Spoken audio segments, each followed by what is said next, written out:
Hello and welcome to our Divine Disruptors Interfaith YouTube series. I'm your host, Erin Rapolato, and I am here today with my friend Kristen Smith. Kristen, how are you doing today? I'm doing so good. Oh, good. I'm so excited to be here.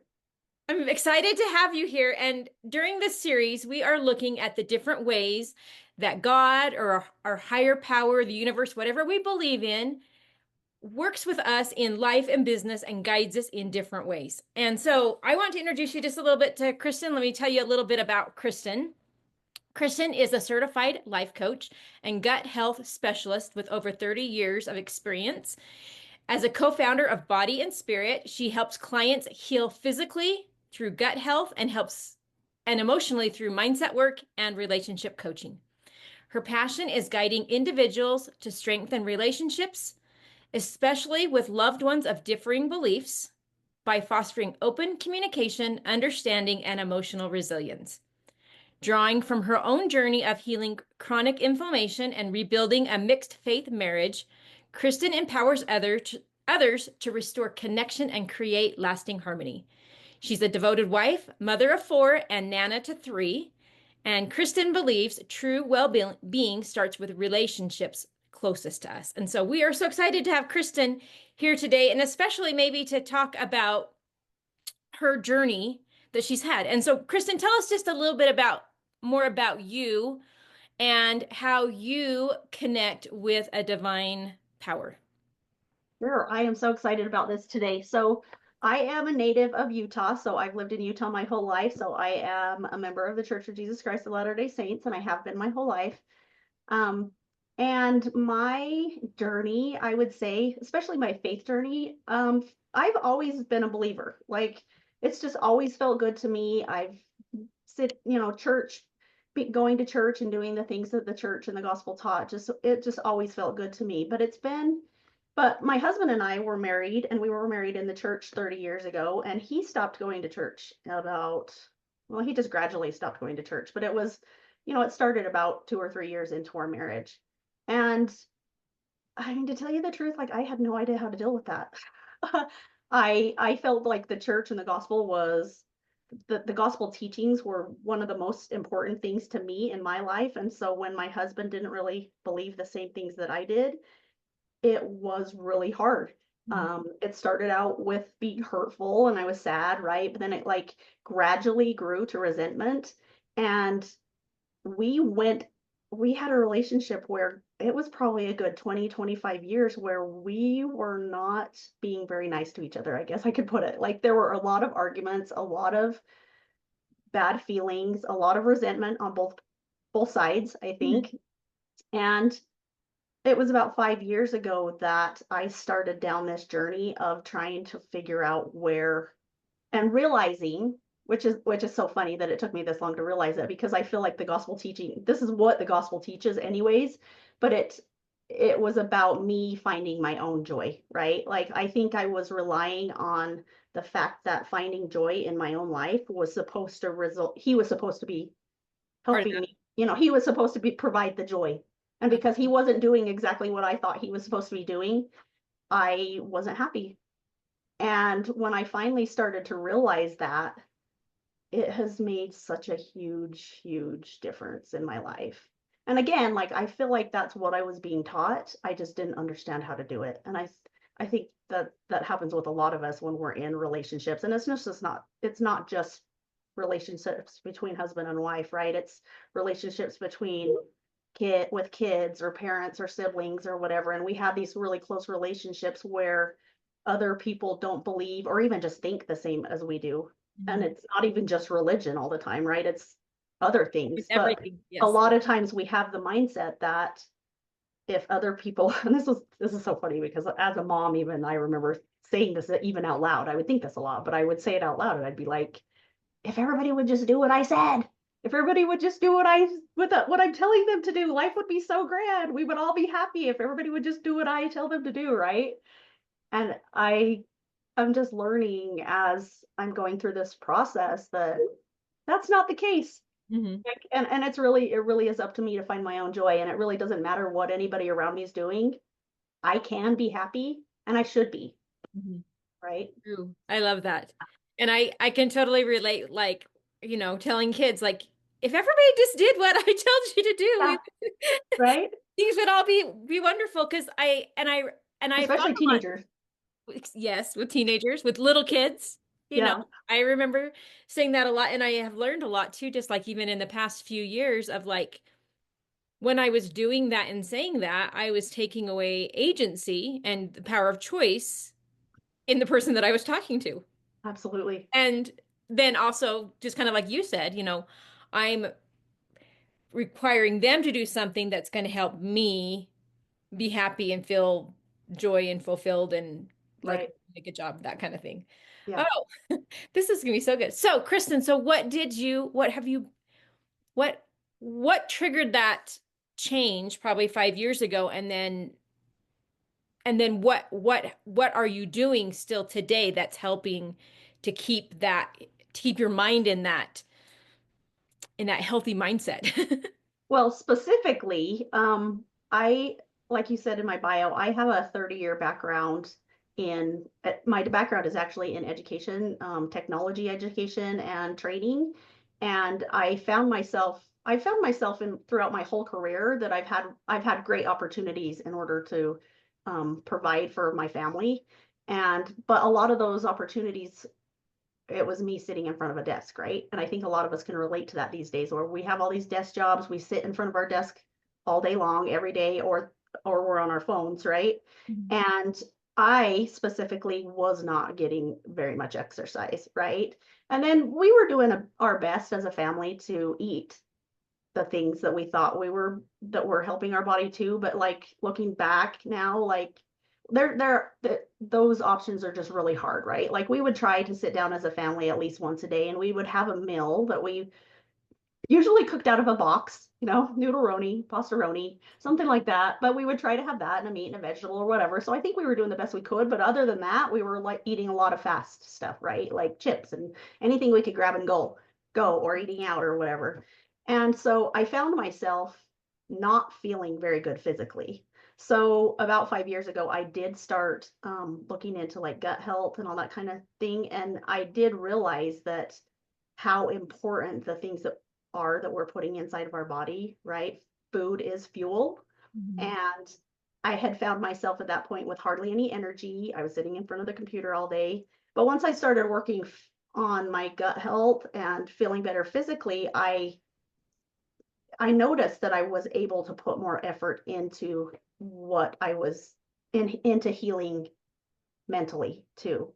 So after I had gone on that process of feeling better physically, I started a couple podcasts. I did some life coaching that was like I did like the group coaching for several years, and it made such a huge difference. Just learning like that it wasn't somebody else's responsibility to for me to find my joy, and how thoughts, it's our thoughts in our head about what's happening and what's going on around us that actually causes the feelings that we have.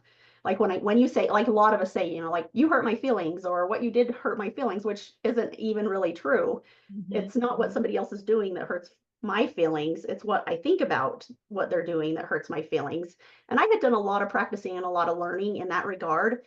And it was amazing how even just that, and practicing what I was thinking and being conscious of what I was thinking, right? Like I think even now I still have thoughts sometimes that are probably not the best thoughts, but because I've been practicing it for so long, I notice a lot of times I'm like, oh, that's interesting that I'm still thinking that, or that's interesting that I thought that about what someone else did, right? And so being conscious of those thoughts that are going through my mind, it is so much easier to go in and change what you're thinking and practice that process. So I had been working on that process for a couple of years. And then I think because of the conversations that I'd had with my husband, like I said, he stopped going to church. And so it wasn't as important. The things that were going on in the gospel that I thought were important weren't necessarily things that he was doing, but we'd had lots of conversations about it. And we actually were in the process of moving. And so because of that, and we were in a new place in a new town, I decided to start going to some networking events. And I was at a networking event a couple years ago, and I met this woman who was not a member of the same faith that I'm a member of, and she was offering a coaching program. And I was just really intrigued and really drawn to what they were teaching. And so I decided to sign up for this program. And I'm not going to lie, when I did, I was a little nervous. I was a little bit scared. And some of the things that were going through my mind at that time were me wondering whether if I jumped outside of this box, specifically religious, right? If I jumped outside of this religious box that I'd lived in my whole life, if I was going to find evidence that it wasn't, that all the things that I'd been taught weren't true. And I think that stemmed from the conversations that I was having with my husband all these years, right? And so it scared me, but yet I was so intrigued with the modalities and the things that these other people were teaching. And so I ended up joining their program, and it actually I don't even know that if I don't even know that I have the words to explain all the things that have happened in this last year since I've been in this program, but it did just the opposite is what I could say. Like instead of convincing me that the things that I had learned my whole life were not true, it almost gave me a deeper testimony and a realization of why they were true.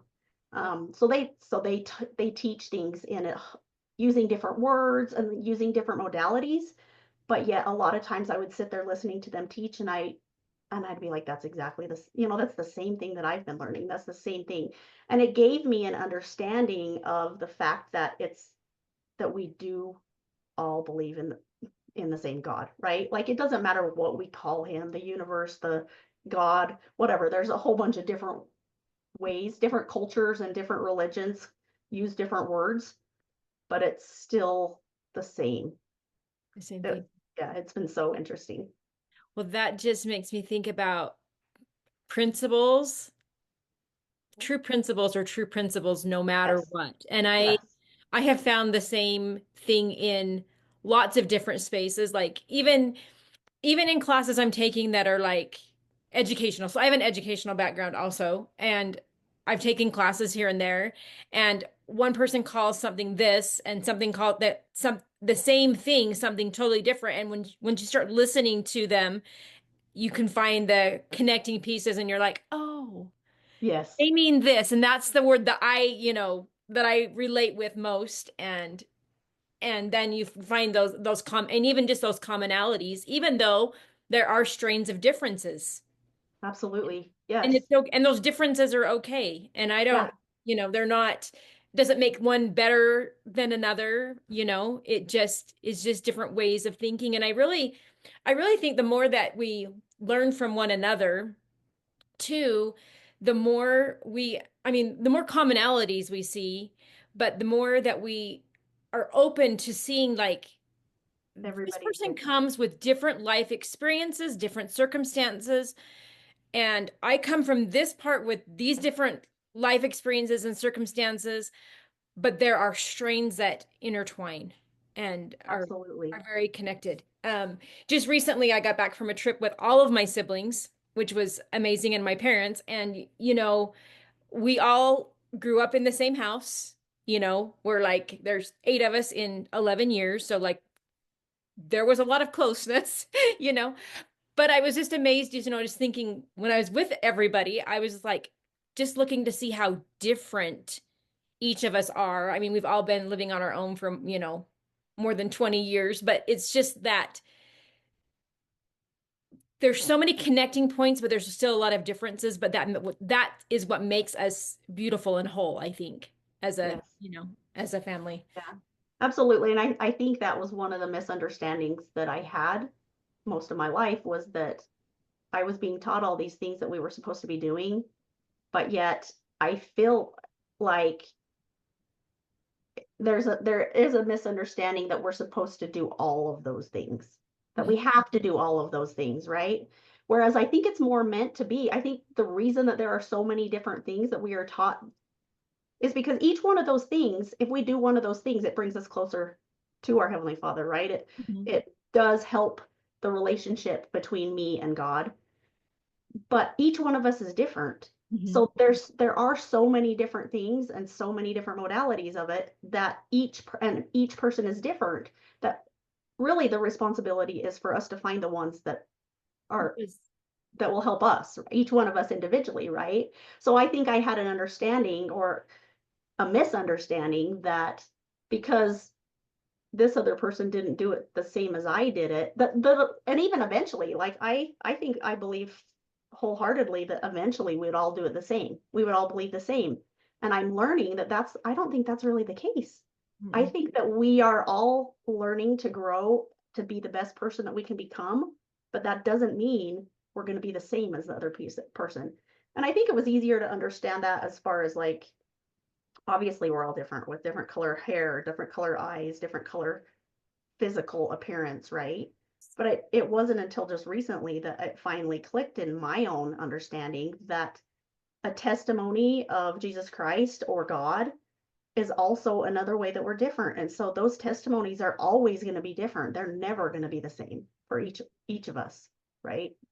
Oh, yes, and love that because it just like I think of people that I know people who are very, very service minded, Mm-hmm. that they connect with God through helping other people.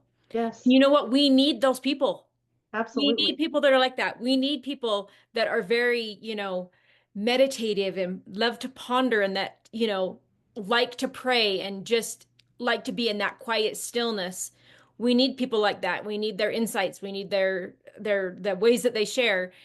But we also need, and we need people just have so many different things that there's not just one way for us to connect with God. And that's one thing that I talk about this all the time. So, and I love it because I just, like some of us just really, really connect with God out in nature.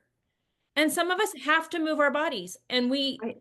we need to be creating or doing things, but and we connect with God in those different ways, and or with Yeah. the universe, whatever, reminding ourselves that whatever we believe in, that, we can connect in millions of ways. And it would be so boring if all of us did it the prescribed perfect way in our mind. I know, the right way. Yeah. Make the way that we think that counts. If everybody did it that same way, then our experiences, we wouldn't have varied experiences to share with other people, that people could find other ways that they also connect. Yeah. Yeah. I actually have a funny story. This is kind of one of the ways in the last year that actually really clicked with me is so like I said, we moved into a new home Okay. and we had lived here for about a year already. And we still don't have and actually we've been here for a year and a half now and we still don't have the master bathroom finished. So we can't shower in our master bathroom. We have to use the other main bathroom. So we had bought one of those shower caddies that just, like you stick to the wall and it has little hooks on it where you put the shampoo bottles and you hang the things.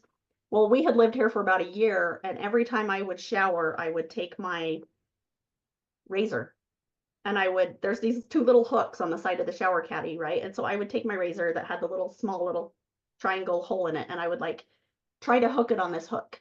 And I would like I would have to try like 3 or 4 times. It does not fit on there. Like I'd finally get it to stay and it would like wobble. And sometimes I'd drop it on the ground. I'd have to pick it up again, but I'd end up just like resting it there with it barely even like staying on there. And I just did that every time.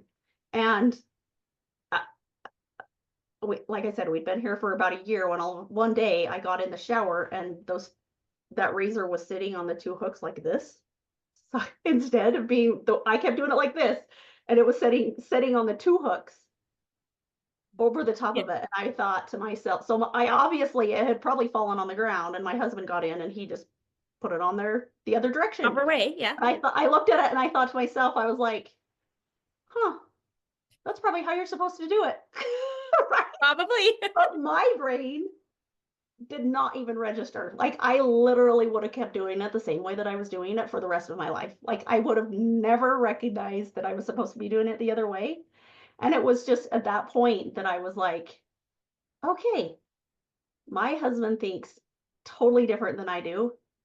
And it's okay, right? Like I in a relationship, specifically a husband and wife relationship, we're supposed to take those differences and the way that we think differently, and we're supposed to learn from each other. right? And it made me realize how many times in those last 20, 25 years when we would have communication or conversations about gospel topics in specifics, where I was so defensive about what I knew and what I believed that I didn't even give him a chance to tell me what he was wondering about or what he was trying to learn, right?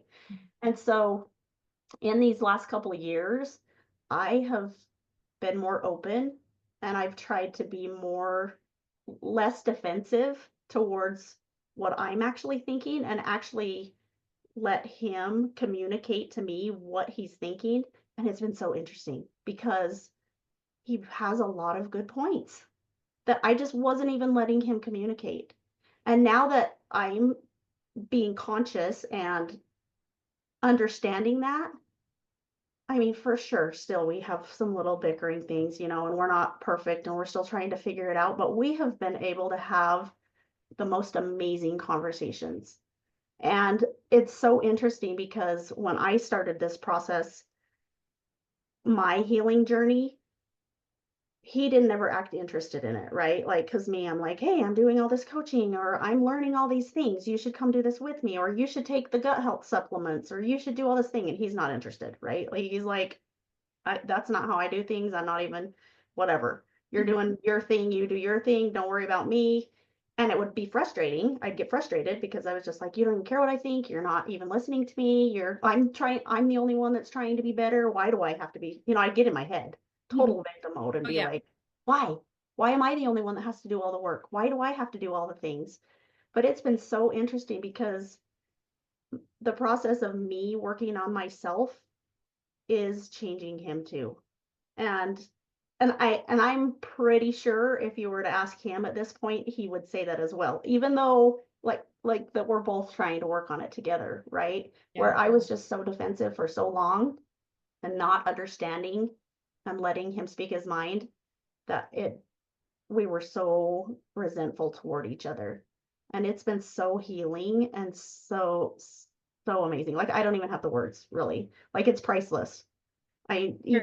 even just last week we had 2 nights last week where I came home from a training and I started telling him what I was learning and we had open conversation. He would I was talking and he was talking and we were both listening to each other and that hadn't, those kinds of conversations hadn't happened in 20 years.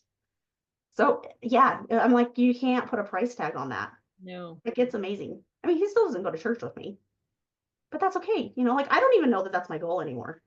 Mhm. Right? Like we're trying to figure it out. And I think we're definitely moving in a path forward that's closer and more aligned, but it's because there's more open conversation and more open communication that Yes. we weren't having before.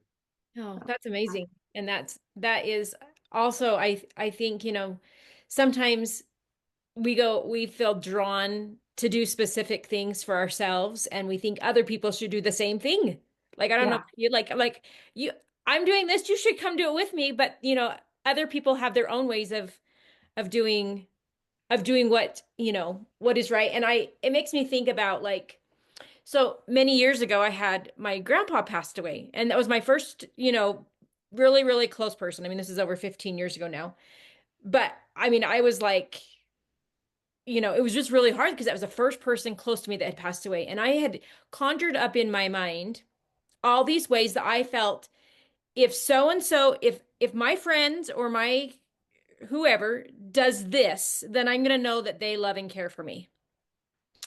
And it was just interesting, probably a week later. I mean, like I had a friend that dropped off some flowers and one texted me and somebody called me and somebody came actually to the funeral and somebody came, two or three people came to the viewing that didn't even know my grandpa, but I knew they were there for me and all these different things. And it wasn't until probably like a week after he passed away, which sometimes it doesn't happen this quick, but this time I'm really glad it did happen this quick. That I all of a sudden I sat down and I'm like, nobody did that one great thing that I had planned in my mind. And I can't even remember what it was.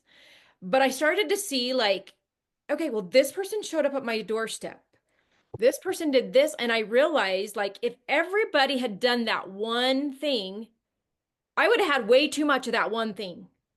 But when I looked at it in, totality, I guess, and I looked at the whole picture, I saw all the different small and simple ways that people reached out that, you know, filled my life with joy and let me know that they really cared, if that makes sense. But I think Yeah, it goes yeah, back to this concept too of just, you know, each of us brings something different to the table, absolutely. in relationships, with our spouse, with our siblings, with our kids, with our parents, with our neighbors and friends, and all those different things that each of us brings something different to the table. And if we had all of the same thing, or if we all prayed the same way, or all went to church the same way, or all did this the same way, that we would be missing out on a whole lot of other good that could be happening around us, um, Right. Yeah, absolutely. with all that. Oh, Yeah. this has been so good. So what are some, I know, so what are some things, I mean, you talked about, like having this more open communication in your mixed faith relationship with, especially with your spouse. Like, what are some other things that have helped you get, like, maybe tell us some of your mindset things that you've worked through that help you remember? Because I know a lot of people listening can relate to this, and it doesn't necessarily have to be in a marriage relationship. It could be, with a sibling or a friend. Yeah. We're all in mixed relationships of, religion, politics, how we parent, I mean, there's every aspect of life. Yeah, yeah. Well, I mean, it's funny because there's been more than just healing in, I mean, I have other relationships that I feel like were in similar, like a sibling, for instance. I have a younger sister and I have brothers that like you said earlier, right? Like we all grew up in the same household. We were all pretty much taught the same thing. But yet we all end up doing different things as adults. And there were lots of times where specifically never, like, I'm the kind of person that I feel bad when I find out that I maybe made somebody else feel bad, or I treated somebody a certain way, right? If I made them feel bad.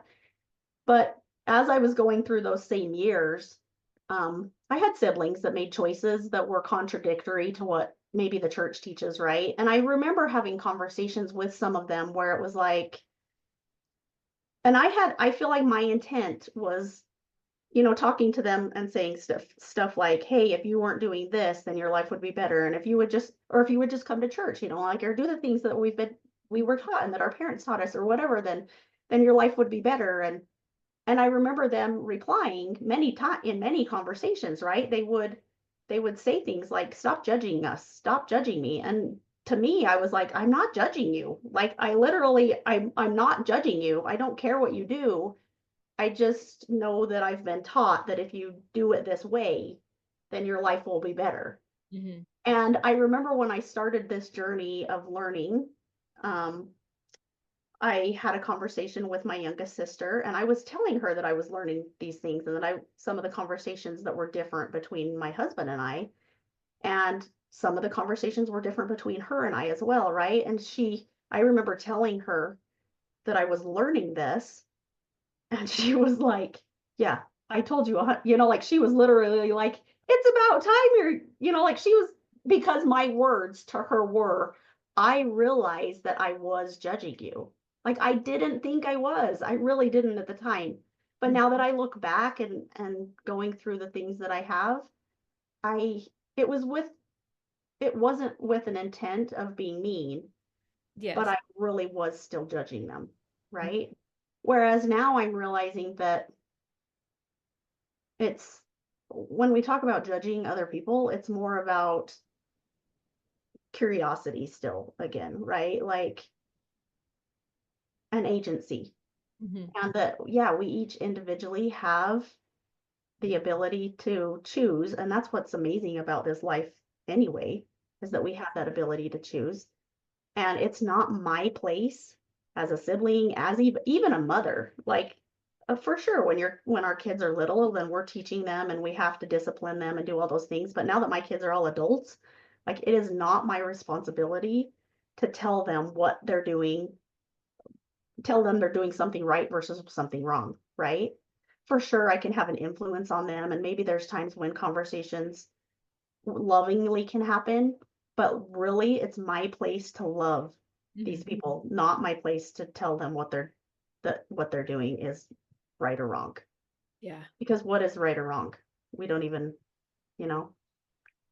Say it's a total different dynamic and just, just learning that. And I remember, not too long ago that somebody, says, like, yeah, children, yeah, they don't until they know and understand and can make choices on their own. Yes, as parents, we guide a lot right there and help a lot, but after they know and understand, and can make choices, in a reasonable with a reasonable, mind, then we don't have any control. It's just giving them, like those choices. You get to choose, kind of. Yeah, yeah. And So, it's really about, I mean, again, back to another conversation that my husband and I had. He has asked me several times, even recently in our conversations, like, what are you going to do? Like, if you get to the end of your life and some miraculous thing happens where something is proven to you that what you've learned is not true, like, what are you going to do? And I've thought about that a lot because I mean, I feel like for the most part, all the things that I'm taught, for the most part, what it is to be kind, right? To be mhm, kind and love. And I don't think I would ever regret any of that. But when I think back of the last 20 years of my marriage and how we were like mean to each other and fighting and yelling and screaming and resentful, and we did not like each other for a long time. Like if we continued on that path and then I got to the end of my life and I found out that the things that I had been taught were not true, I would totally regret that, right? for sure. But I'm like, but if we understand that really the goal of this life is to love and to accept everybody for whatever choices they're making, and that if even if they're making choices that I don't necessarily agree with, that's part of their journey, right? They're going to learn from that, hopefully, and they're going to, and not even hopefully, I say that, but like literally, that is what's going to make them who they are. Yeah, And I think if we understand that, then even if the church teachings or whatever that is, whatever we want to refer to that is, even if that ended up not being true, where there would be no regret as long as the relationship between me and all these people around me is a good relationship. yeah. I can't imagine that there would be any regret. Oh, for sure. Oh, that's something good to think about. Yeah. Yeah. Just in that way, because I mean, I guess I hadn't thought about things in that way. I mean, I have thought about, the importance of being kind and stuff, but I've never thought about, at the end, if you find out, are you going to have regrets if things that you have believed your whole life are not true? But yes, like you said, you will have no regrets for being kind and loving to other people, because that's, relationships Yeah. are what kind of our world is built upon, you know, is on those relationships. So, Yeah, absolutely. oh, so good. So, Kristen, tell us a little. I mean, you said that you've always had a believing heart in God. Has there been any like experiences that like really solidified that belief in God for you? Uh yeah, it's interesting because I think for me I don't think I've had like one big experience, but I think it's just been lots of small ones, right? Mhm. And again, probably because of the journey that I'm on right now, even just looking into new things and trying to have different understanding. It's so interesting much how many questions, like again, conversation with my husband, he'll bring up something that he maybe questions and then I'll start to think about it and realize that maybe it's a good question. And then trying to find the answer to that question makes me realize how many more questions that I have, which is so funny, right? Yes. Far as God in general, like yeah, I feel like I've always had a believing heart and it's always felt good to me. But there's been lots of experiences where, and maybe this is just the human brain, and maybe it's not the same for everybody, but I think it is a little bit similar for everybody. But for me, like I feel like I really have a strong testimony and a strong understanding of God. And then like and then I'll doubt a little bit, right? Or I'll have a question and I'll be like, but what if, or how does that work? Or and just have that kind of a doubt. But it's been interesting because I feel like every time that happens, um, and specifically in the last couple of years, I feel like it's happening more and more often when I start to wonder. I don't like using the word questioning because that makes it sound like it's a bad thing or like that I'm wondering whether something's true or not, but it's really more of me wondering how things work or why things work or why we're doing things and why we do things certain ways.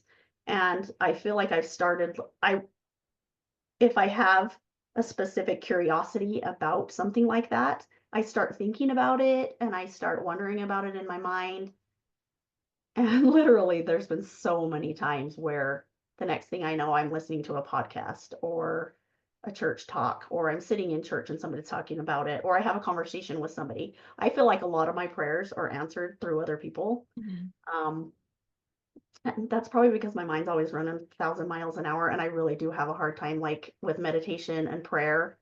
You brought that up earlier, I think at the Yes. beginning of the podcast, how some people maybe just sit still. I mean, that's not me. I have such a hard time sitting still. I am learning though that I think it is still important. Yeah. Um, I'm not very good at it, Mhm. but I have noticed that the more I can take the time to be still and be with my own thoughts, that is a good way to connect to God. Mhm. Um, I'm not very good at it either, so yeah, it's a my really hard. mind's going 100 miles an hour all the Exactly. That's how mine is too. But I have noticed that the more I practice it, I feel like it's getting a little better just by practicing more often. time. Um, but connecting to God, I do feel like is an individual process, and it is about taking our mind and being able to like really, really integrate and focus on God. But I Yeah. do think that can be done in a lot of different ways. So I think being still and meditation and prayer is one way, but I also think that if somebody's out on a jog, they can do it just as much. I don't think you have to be sitting still necessarily, but maybe just in a space where there's not as many distractions, Yeah. maybe. I know my best prayers are done in the car when I'm by Yeah, myself while or on you're a walk. Uh, yeah, yeah, or just those times that I'm actually doing something else that's kind of mindless, if you want to call it that. When I'm driving just around like, in my normal path, it's kind of almost like mindless. Like you're like, how did I get from here to there? But like when you're in a different place, you can't do that. But I'm like in those mindless times, like you really can have. I mean, I used to say my best conversations with God are in my car or in the shower. So, yeah, yeah. And I think God knows me. I think he's in the details of my life and I think he knows me and I think that he knows that I'm like that. And I think that's why he answers a lot of my prayers in the podcast and the things that I'm listening to because he knows that that's how I resonate the best. Um, and like I said, it happens so frequently lately that even this morning, I was thinking and curious about something the last couple of days, and I listened to something this morning, and I was like, I just had to laugh because I was it's, like, oh look, there it is. well, that's one thing that I share a lot is just the different, I talk about learning styles, the ways that we learn, and I talk about how we learn from scripture in different ways, but we also receive guidance from God or from the universe in the ways that we learn. Like, so if we are a very active person, those things are gonna come when we're already active, or we're gonna hear it from somebody else if we learn best from other people, or um anyway, or if we learn from pictures, we're gonna get pictures. I mean, it's just amazing what happens when we notice the ways that God will speak to us however we learn best. Yeah, yeah. Have you done much research or like have you learned much about like just the science of how our brain works too? Like so like we have our conscious brain and our subconscious brain, right? So our conscious brain is only 5% of that's where we make our decisions and we make our choices and we do all those things. And then our subconscious brain is like 90%, 95% of our brain that holds all of our feelings and all of our memories and all of those kinds of things. and some time between, like environment and the things that we're taught or whatever from the time that we were born, there's a wedge placed between that. And so like so we've got our conscious brain and our subconscious brain, and a wedge is placed between there. And that's why it's hard for our conscious brain and it's hard for us to communicate with ourselves, really, because that wedge is there, right? So I think that is the importance, I think, of the stillness and learning that even physical, scientific Ways. of being able, because if you can remove that wedge, you can actually communicate, right, with yourself. And when you can do that, when you do that, that as is actually the best way to be able to, it's basically integrating your body so that you can connect with your higher power or your spirit, right? Oh, And wow. so being able to actually take, like, and I don't know if it's necessarily about removing that wedge, because I've also heard it called a veil. And in that case, when, like if you think of it more of a veil, which I believe represents Jesus Christ, right? I feel like it's more about working through the veil And rather him working than with you to removing help. it. Yeah. And being able to work through that, which I believe is the atonement of Jesus Christ, right? So if I can actually integrate my own brain so that I am integrating the atonement of Jesus Christ, and that is the best way to be able to connect with God. Wow. So Yeah. it's kind of bringing that wholeness together and that Mhm. one-ment together. Yeah. That Yeah. working. Absolutely. Absolutely. So good. No, I have not Yeah. heard any of that. I have not really gotten into the brain research of things. Yeah. It's So fascinating. It's sounds like it fascinating. is. I need Yeah. maybe put that on one of my things to learn about so a little bit more so that I can understand how Yeah. I that. mean, and you can even take it, I mean, if you're interested, just a really quick, like you can always, another scientific way that they talk about it too is that we've each got masculine and feminine energy, right? So the conscious brain is the masculine energy and the subconscious brain is the feminine energy. And I saw somebody draw the representation of the triangle once, right? So it showed the masculine on the one corner, the feminine on the one corner, and then God at the top. So if you can integrate your masculine and feminine energy, that brings you towards God. And it's very fascinating to me. Like It, I it literally is probably could talk fascinating. about it all day. And just well, just thinking about the conversation we had earlier too, is just bringing that energy from like spouses, Yeah, together yeah, and, integrating them together and, yes, each of you having your strong, you know, yeah, zones of genius, if you want to call it that, that your own things that you bring to the table that the other right. person doesn't have, that helps create that. Yeah, Well, yeah. It's very, this very is a lot to fascinating. think about, Kristen. This is I know. The more you learn, the more you realize you don't know. Well, exactly. Exactly. I'm thinking that just right now. So that was so good. Oh, this has been such a good conversation and just so enlightening, even just to think about everything. We've covered a lot of ground today. There's so much. And there was one thing back a little while ago you were talking about, figuring out kind of, I don't know, and maybe you didn't say it exactly in this way, but figuring out like what the things that you're hearing and trying to decipher if it's true or not. It made me think of a thing that I just recently heard that has been on my mind a whole lot and I got to see if I can remember exactly how it was. Let me think for just a second. It was that I mean we're talking about our brains and how they work and the things that they think is that we are not the thoughts in our head. Yes. Um, and that's made me think just a lot about, when you're talking about our thoughts and that creates our feelings and the ways that we react and all the different things that we do is just trying to figure out finding those true voices that the truth that is spoken to our minds and also then goes to our heart for our feelings in that. And it's something that kind of came up in just thinking about, talking about our thoughts. That's, a lot of the negativity that happens to come into our lives Yeah. probably 95% of the time it's not true ever, Right, right, or more. right. Yeah, absolutely. Absolutely. Yeah, and I've learned so much about the scientific part of the brain, how it works. It's so fascinating. We'll probably have to do a call by itself on that one of Yes, the for days, for but sure.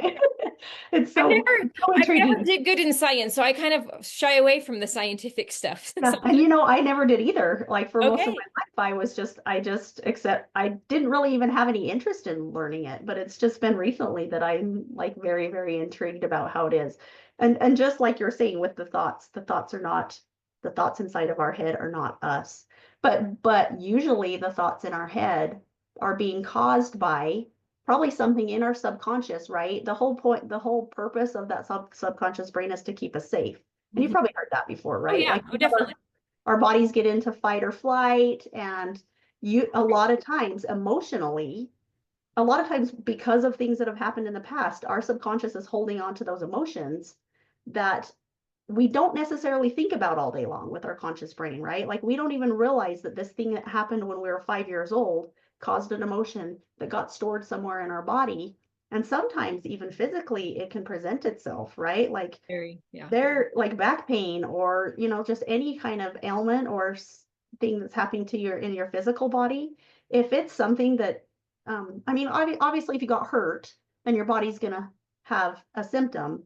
But if you've got a symptom that's been going on for years and it won't go away, it's there is a good chance that it's because you're holding on some kind of an emotion. And I've learned all these tools these last couple of years too that have helped, that have literal, like you could quickly and easily get rid of those emotions. And Mm. it's been fascinating for me because I've had clients that we've gone through and we've done these tools and they've had a physical pain. And this has happened with me too. Like I've had a physical pain that was going on for years. And then I addressed the emotion, and your body still has to go through the healing process at that point, right? But like literally it went away. It's been it's so crazy. And I mean, it's just, again, fascinating to my brain. I think my brain's just like, how does this work? This is crazy. I want to understand. And so it hasn't been until I started learning about all of this stuff that I was like so intrigued with learning the scientific aspect of it and how all of it works. Because Yeah, I've just seen so many things, go on and been able to like help people and be able to see things heal and people feel better, that it's just been, I don't know. amazing. I don't have the accurate words because it's been amazing. Yeah. Yeah. Oh, so good. And I have learned a lot about those kinds of things too. And those Yeah. different tools that are available for us to find that healing with Hmm. ourselves from our past, from our childhood, from whatever it might be that Yeah. we're kind of holding on to. So, Yeah. oh, this has been so good. Kristen, was there anything else that you feel like you wanted to share with us today? I don't think so. I'm like, we've had such a good conversation. It's So been good. I know. I want to ask that because sometimes people have like something like, I wanted to say something clear back here and we didn't get a chance.